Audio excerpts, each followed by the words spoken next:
안녕하세요. 2024년 7월 15일 태국 뉴스입니다. 태국도 자연재해 등 위급 상황 시 휴대전화로 알리는 경보 시스템을 개발하고 있습니다.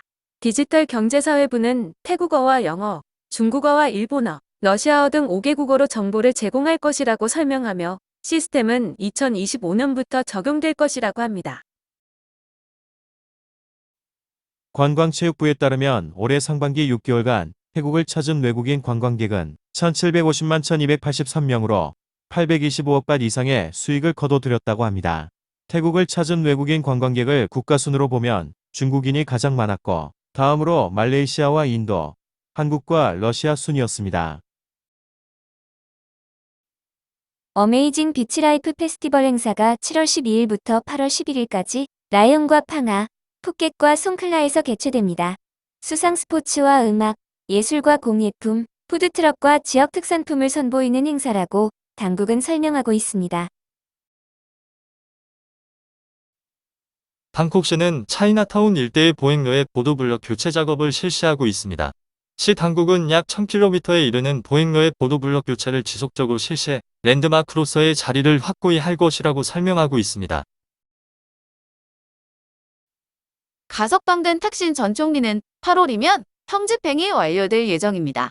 교정국은 8월 이후에는 탁신 씨의 거주지 제한이 해제되어 완전한 자유의 몸이 될 것이라고 설명했습니다. 정부 복권위원회는 세 자릿수 복권의 발행과 판매를 2025년 4월부터 실시한다고 밝혔습니다. 이를 위해 올해 10월부터 6개월간 시험적으로 판매와 추첨이 이뤄지는데 복권 판매점 또는 앱으로 구매가 가능하다고 설명하고 있습니다.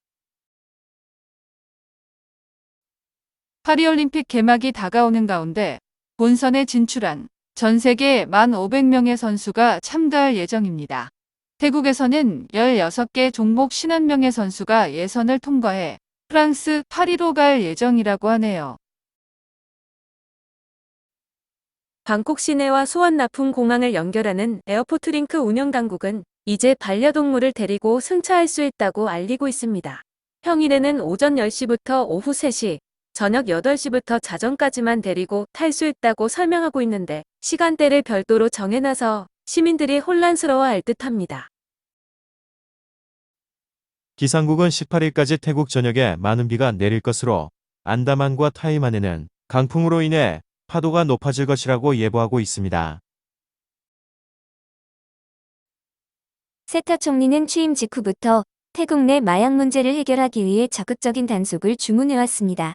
총리가 소속된 푸어타이단 관계자는 10개월간 집중 단속을 통해 평년보다 51% 많은 밀매범들을 체포했으며 마약도 106% 넘게 압수했다고 설명하고 있습니다. 태국 당국은 수돗물의 품질 관리를 위해 지속적으로 관련 기관과 협력하고 있다고 밝혔습니다. 취수장의 오염 측정과 함께 적정량의 염소를 투입하고 있으며 잔류 물질에 대한 검사도 실시하고 있다고 설명하고 있습니다. 하지만 공급용 배관이나 건물의 물탱크 오염이 심각해 그냥 마셨다가는 배탈과 설사로 병원 신세를 질 수 있으니 수돗물을 그냥 마시는 일이 없기를 당부드립니다. 내무부는 외국인 관광객 규制를 위해 15일부터 무비자 적용 국가를 93개국으로 확대한다고 밝혔습니다. 이번 비자 정책 발표 중 학생 비자에 대한 내용이 있는데 학사학위 이상으로 공부하는 유학생들에게 졸업 후에도 1년간 체류할 수 있도록 허용해 태국 내 기업 취업을 장려한다고 합니다. 푸켓 무앙 지역의 교차로에 지난 5월부터 횡단보도를 무지개색으로 칠해 놓았습니다. 그런데 이후부터 해당 교차로에서 잦은 추돌 사고가 발생하고 있는데 당국은 무지개색을 다시 원래대로 붉은색과 흰색으로 바꿔놓을 것이라고 밝혔습니다. 식약국과 경찰은 가짜 보톡스 제품을 제조해 판매하던 여성을 방콕 나와민 지역에서 체포했습니다. 여성이 살던 주택에서는 대량의 가짜 보톡스 제품이 쌓여 있었으며 진술을 통해 라프라오에 위치한 개조 공장도 찾아냈다고 합니다. 공장 내에는 여러 종류의 유명 상표 박스와 병들이 발견되었는데 미얀마 직원을 고용해 비위생적인 환경에서 대충 원료를 섞어 만든 가짜 제품을 시중에 유통시키고 있었다고 합니다. 한국의 학교에 납품된 김치가 노로바이러스에 오염되어 1000명이 넘게 식중독에 걸렸다는 뉴스가 태국에도 전해졌습니다. 질병통제국은 아직 태국 내에서 노로바이러스에 의한 식중독 신고는 없다고 설명하며 음식은 충분히 가열하고 깨끗하게 조리해야 한다고 당부했습니다. 태국에서 복통과 설사로 병원 가는 경우는 매우 드물죠. 워낙 흔한 증상이니까요. 얼마 전 태국 내 경제가 침체되면서 문 닫는 공장이 증가하고 있다는 보도가 나왔는데 총리부의 차이 대변인은 폐업한 공장보다 신규 공장이 더 많았다고 해명했습니다.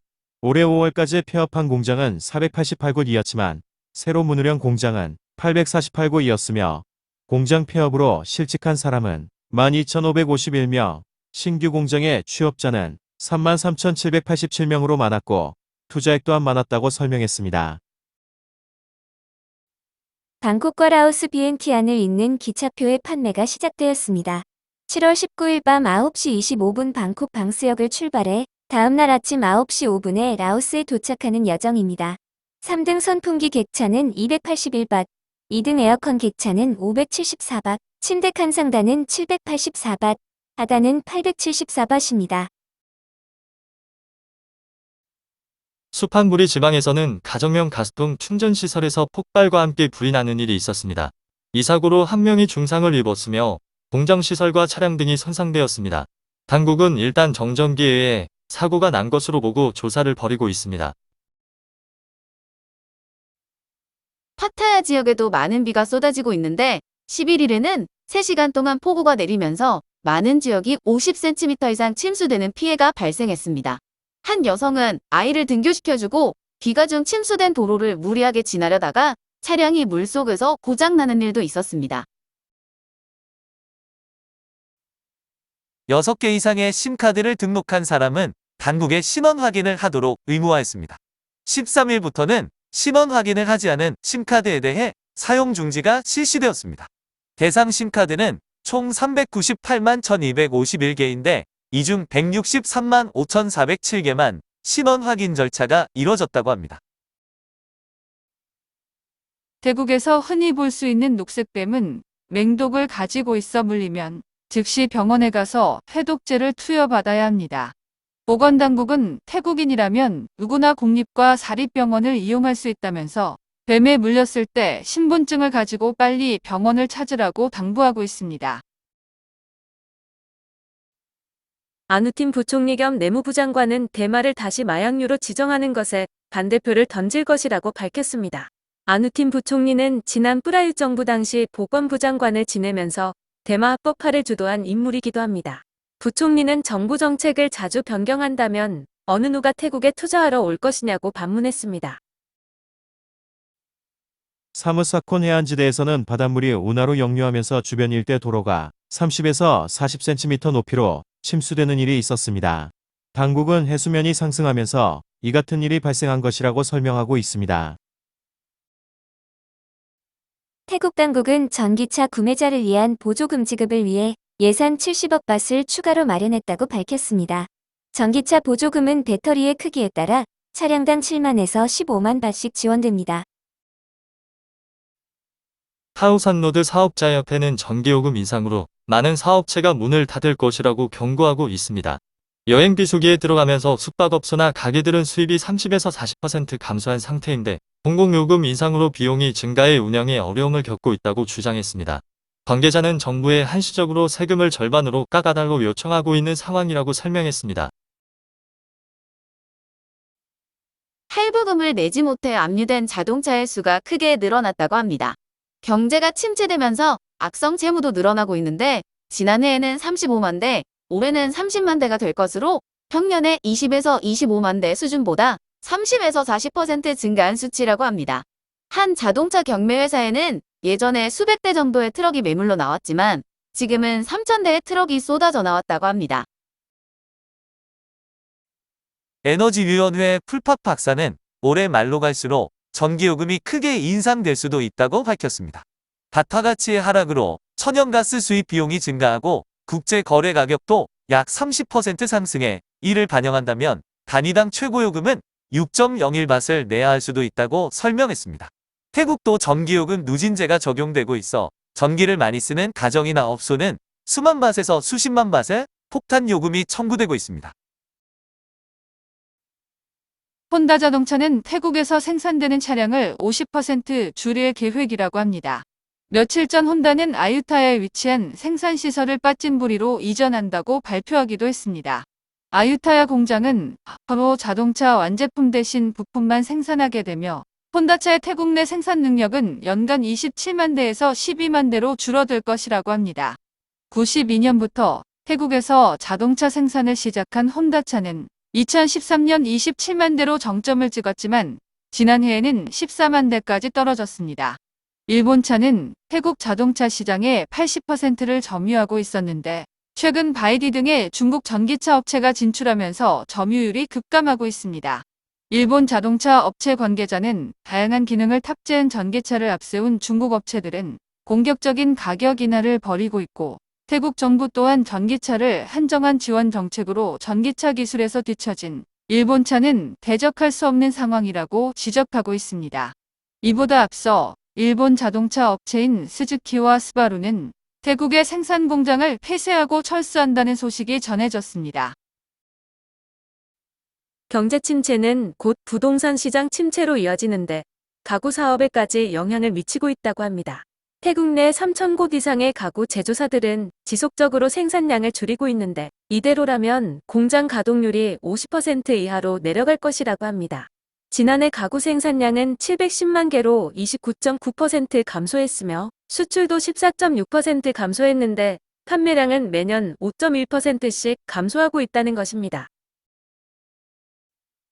국영 운송회사는 수원납품공항과 동무항공항, 푸켓공항에 버스티켓 판매 데스크 설치를 추진한다고 밝혔습니다. 여행객이 쉽게 지방으로 이동할 수 있는 조치로 파타야와 촌부리, 라용과 짠타부리, 뜨락과 나콘나차시마 등의 2차 도시의 경제와 관광을 활성화하는 데 도움이 될 것이라고 설명하고 있습니다. 이민국 경찰은 불법 체류 중인 30세 일본인 남성을 체포했습니다. 검거된 남성은 헤어진 태국인 여자친구를 납치감금 후 폭행한 혐의도 받고 있는데 일본에서도 범죄 조직에 소속되어 수배가 내려진 상태라고 합니다. 방콕 짜트짝 지역에 위치한 콘도 주민 200명이 집단으로 눈병에 걸린 일이 있었습니다. 당국은 물탱크 오염으로 추정하고 조사를 실시했는데 물탱크 안에서는 아메바와 기생충, 각종 세균 등이 검출되었다고 합니다. 방콕시는 수티산 지역의 도로 일대 전선 지중화를 추진합니다. 이에 따라 거리의 전선과 전신주 철거 작업이 실시되고 있습니다. 치앙마이 경찰은 26세 남성을 살인 강도 혐의로 체포했습니다. 검거된 남성은 그랩 운전자인 48세 남성을 권총으로 살해하고 승용차를 빼앗아 치앙마이 시내로 이동했다고 합니다. 이후 쇼핑몰 내 금은방에 들어가 금제품 300만 바 상당을 강탈해 도주했었다는 것입니다. 대량의 유로화 위조 지폐를 소지한 러시아 남성이 체포되었습니다. 파타야 경찰은 파타야 시내의 호텔 객실을 급습해 29세 러시아 남성을 체포하고 가짜 지폐 140장을 압수했습니다. 검거된 남성은 검거 직전 시내 환전소에서 가짜 유로 지폐로 2만 밧을 바꿔갔다고 합니다. 6일 밤 방콕 야와라 도로변의 주택가에서 화재가 발생해 주택 60채가 전소되고 인접한 호텔 일부가 불탔습니다. 불이 난 주택가는 좁은 골목으로 인해 화재 진압에 3시간 이상 걸렸다고 합니다. 수라탄이 꼬사무이에서 32세 우크라이나 여성이 성폭행을 당하는 사건이 있었습니다. 경찰은 27세 태국인 남성을 체포했는데 남성은 합의한 성관계였다고 주장하고 있습니다. 매홍손 빠이 지역에서 리조트를 운영하는 태국인은 자신의 SNS에 외국인 여행객들이 진절머리가 난다고 호소했습니다. 계곡에서 튜브를 타고 놀 때 외국인들이 주류를 플라스틱병에 담아 반입하고 있으며 남자나 여자 모두 수영복과 비키니만 걸치고 돌아다녀 지역 문화에 반한다고 설명했습니다. 또 야간 시간 외국인 커플이 리조트 부지에 들어와 성행위를 하는 걸 발견하고 주의를 줬는데 휴대전화를 빼앗아 던지고 떠나버렸다는 것입니다. 리조트 운영자는 해당 커플을 경찰에 고발한 상태입니다. 파타야 앞바다에서 12명의 관광객이 탄 선박이 침몰했습니다. 운행 중 펌프가 고장나면서 바닷물이 선내에 밀려 들어왔는데 인근을 지나던 스피드보트 3박이 관광객을 모두 구조했다고 합니다. 방콕 호에이권 교차로 인근은 중국인들이 몰려들면서 미니 차이나타운이라고도 불리고 있습니다. 까차우틱 거리에서 중국인 남성이 강도를 당하는 사건이 있었습니다. 남성은 우연히 알게 된 다른 중국인 2명과 친해져 자신의 차량으로 이동 중 차 안에서 위협을 당해 암호화폐 100만 바 상당과 롤렉스 시계를 빼앗겼다고 경찰에 신고했습니다. 하지만 이들은 범행 직후 곧바로 해외로 출국했습니다. 차층 4호 무양 지역의 주택가 공터에 여성의 시신이 발견되어 경찰이 수사에 나섰습니다. 시신의 신원은 지난 7월 1일 여행 중 실종된 여성으로 추정되고 있는데 CCTV에는 1일 오후 5시경 수쿰리소이 심에서 마지막 모습이 포착되었습니다. 실종 직후 중국인 남자가 친구에게 전화를 걸어왔으며 신고를 하지 말 것과 함께 100만 위안을 요구했다고 합니다. 경찰이 수사한 결과 용의자 남성은 홍콩으로 이미 출국한 상태라고 합니다. 이민국 경찰은 절도와 기물파손 혐의로 36세 키프로스 남성을 체포했습니다. 검거된 남성은 헤어진 태국인 여자친구가 거주하는 콘도에 숨어 들어가 난동을 부렸는데 경찰은 스토킹 혐의도 조사하고 있습니다. 파타야에서는 60세 일본인 남성이 운전하는 차량이 바로 돌진한 후 난폭 운전을 벌이다 버스에 추돌하는 사고가 있었습니다. 경찰 조사에 따르면 남성은 바에서 일하는 여자친구가 만나주지 않자 이 같은 짓을 벌였다고 합니다. 경찰은 남성에 대해 음주운전 혐의도 추가의 조사를 벌이고 있습니다. 이민국 경찰은 위조 여권을 유통시킨 44세 러시아 남성을 체포했습니다. 검거된 남성은 도미니카에서 제작된 위조 여권을 국제 특송을 통해 받아서 유통시키고 있었다고 합니다. 10일 0시 14분경 수라타니 꼬사무이 섬의 보포 지역에서 규모 2.0의 지진이 있었습니다. 진원의 깊이는 1km 정도로 주민들이 흔들림을 느꼈지만 피해 신고는 없었습니다. 꼬사무이에서는 5월 말과 6월 초에도 지진이 발생했습니다.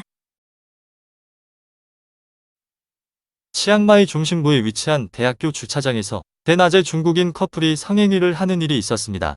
중국인 커플은 벌거벗은 상태였는데 경찰관들이 발견해 이들을 제지하고 병원으로 이송해 정신감정을 의뢰했다고 합니다.